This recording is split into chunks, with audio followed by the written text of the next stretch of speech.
everybody, it is Thursday, July 30th, 2009, which means it is weigh-in day, and holy crap, you know how in Weight Watchers they have those little passes that you can use to not weigh in sometimes? I think I'm going to use one of those because my weigh-in today was awful.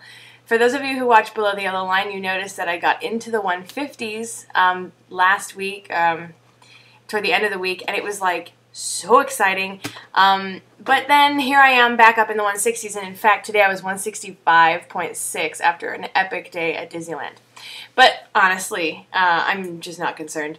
And I know that it's probably getting very irritating for some of you to hear me go, "Ah, Posh, I don't care." But the truth is, I just really don't. You saw how super excited I got when I got into the 160s.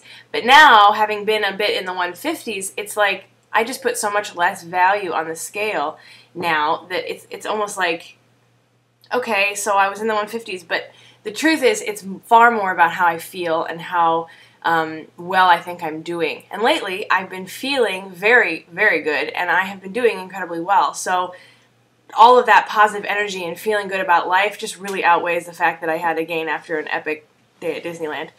I have been eating very raw, 80 to 90, sometimes 100% raw, depending on the day. And I have been moving a ton, not like working out, but Greg and I have been walking every day for like a couple of hours. And yesterday we walked for, we were at Disneyland for 16 hours. So, but I'm up, and probably that's because I had a churro and Mexican last night, not because I actually gained weight. So anyway, I thought I would just let you know I'm up. I'm not concerned because I am doing so well. I feel healthier than I've ever felt in my life. Hands down.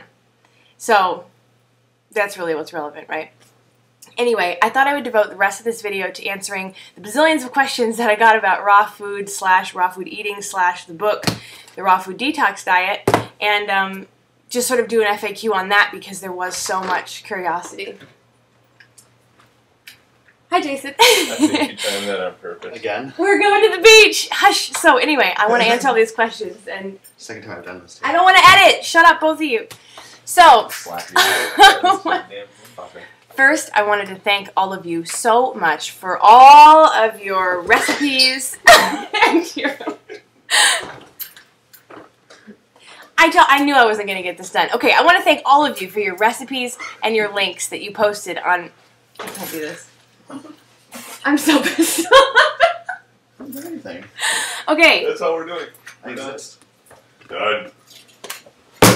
First of all, I wanted to thank everyone who sent me recipes and links for all sorts of resources on raw food and veganism and just healthy... For fuck's sake! I forgot.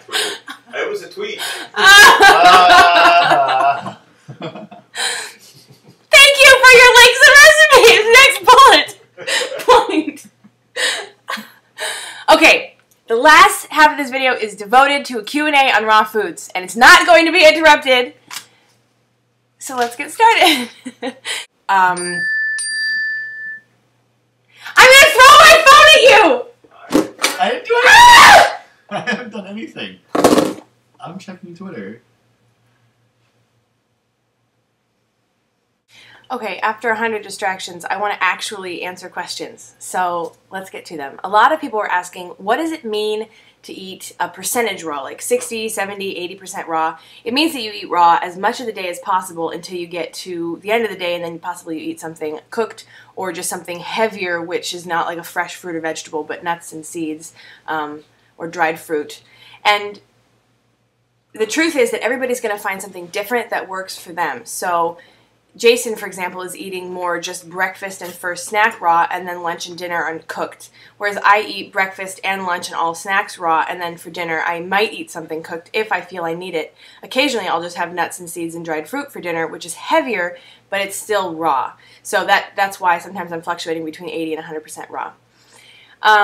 Do you still track your calories while you're eating raw? Yes, I do, and I have been having a lot of fun eating kind of as much as I want and seeing it still below the yellow line, which is very exciting for me. But yeah, I still track it because of the show Below the Yellow Line, where I want to show how my calories went that week, and also because I just want to make sure I don't like go crazy on something high calorie that I didn't even know about, and then I'm not really within my calories anymore. Does it mean that you only eat uncooked foods? Can you include pickles? Yeah, pickled things are okay, and yes, it means I eat uncooked foods for the most part, but not only. Greg, for fuck's sake! I forgot I did. Gotta do my.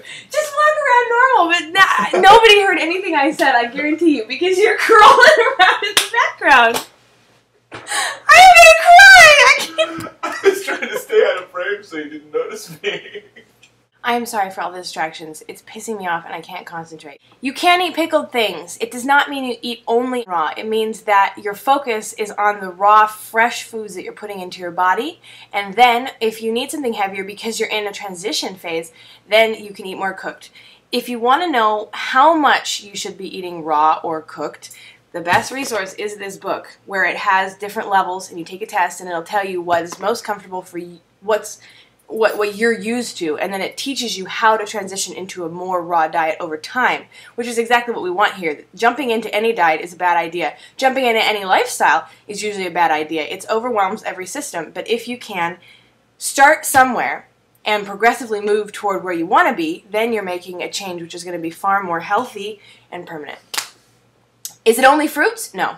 I eat tons of fruit throughout the first part of the day, and then switch to vegetables, and then eventually switch to cooked. How do you start? Again, book. Yeah. Most of us already eat a percentage raw, but it's usually 10 to 20%. So perhaps start by simply making your breakfast raw. And just have breakfast, and the rest of the day you don't have to concern yourself with it. But for breakfast, eat just fruits. Or if you have a juicer, blended fruits and vegetables. And then over time you can then start to maybe make your snack before lunch be raw as well, and then eventually you have a huge salad before you eat lunch, so your lunch is half raw, the first half of it is raw, and just slowly start chopping away at your day so that you're progressively more and more raw. But the best guide that I have found is this book. I can't eat every 30 minutes, otherwise I would do this. Well, you don't have to eat every 30 minutes. During the first part of the day, you're going to want to, simply because the fruit digests so fast. But if you can't eat every 30 minutes, you can always just eat a hell of a lot more than you normally would, because it'll take a lot longer to digest. For example, an hour and a half ago, I had a banana and a peach. A banana by itself would take 45 minutes to digest, but with the peach, it's so much more food, it'll take almost 2 hours to digest. So if you eat more volume as opposed to little bits throughout the day, it will take longer to digest, and you can go longer between meals that way. Listen to your body. This is something I just feel like I keep having to say, because people go, where are the rules? What are the rules? How much should I eat? When should I eat? And really, you're eating in such a natural pattern in raw foods that if you just listen to what your body's saying, is your stomach saying it's hungry? Do you feel dry? Do you feel like you need some water? Do you need to maybe have something heavier? Maybe you really need some protein, or you really need some more carbs. I mean, you will know once you start listening.